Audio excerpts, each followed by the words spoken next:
to touch on it for a minute, but when a large part of the phobia and the fear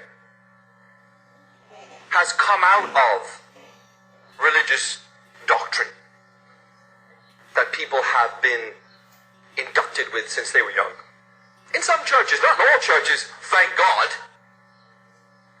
Not in all churches, thank God. But in enough churches. And we've even seen that, where people were, ministers prepared to come right out and speak about people that are gay somehow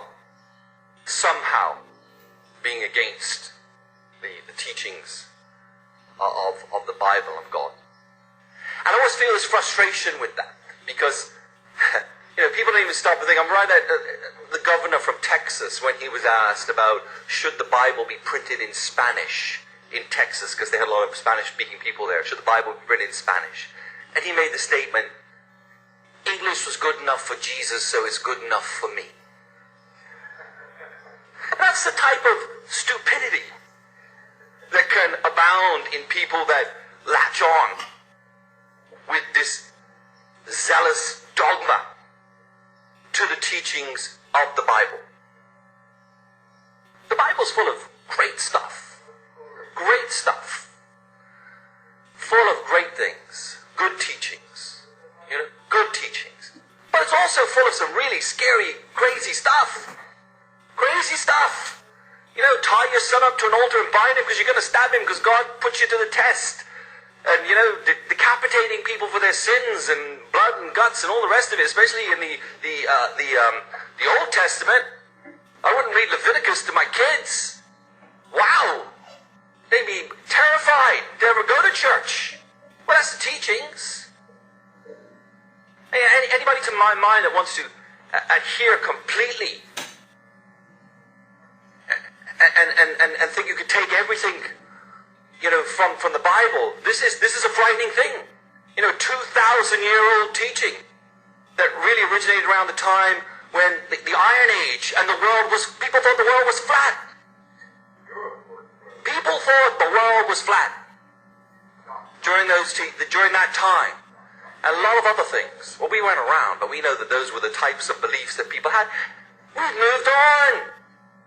We've moved on. It doesn't mean we can't bring wonderful teachings with us. But boy, this is where it gets scary when the Kool-Aid drinkers get a hold of things and aren't prepared to have any critical thoughts. Aren't prepared to look beyond the fact of, hold on a second, the Bible transcended through 8 languages at least. Aramaic, Greek, Latin, Hebrew, all of these, and the transcending that occurred. I had a conversation with a spiritual teacher of mine I speak with weekly one time. I was saying, really, there's quite a lot of, really questionable stuff here. That's pretty, frankly, crazy. Someone comes like fairy tale. You know what he said? He said, it's a metaphor. Look at it like a metaphor. Well, wonderful, it's a metaphor.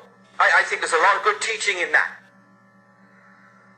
But to take that teaching and turn it as a tool as to why, or the teachings, and use it as a tool as to why we shouldn't now, in 2013, with all our hearts and minds and souls, embrace equal rights across the board, that there could be no human discrimination in any form. In any form. To try and use some religious teaching to obviate that position, to me, is an abomination. And thankfully, I think that's a view that's shared with many, many people.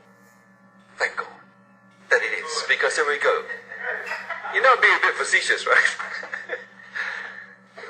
Or thank whoever you want to thank, right? I'm thankful. I'm thankful. I'm thankful. No, I'm not doing that. And I'm not meaning to bash anybody.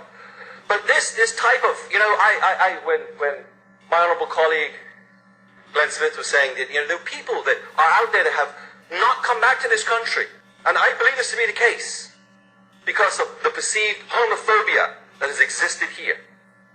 So, and maybe now they'll come home. What a wonderful thought. What a wonderful thought. And I hope for everyone that does, we have one homophobe that leaves and goes somewhere else. You know, I hope they go somewhere else too. So all the ones that feel that strongly about this on some religious basis that are entirely homophobic, please get up and leave and go somewhere else. Because I think there's probably a lot of countries not as advanced that would embrace you and say, come on in.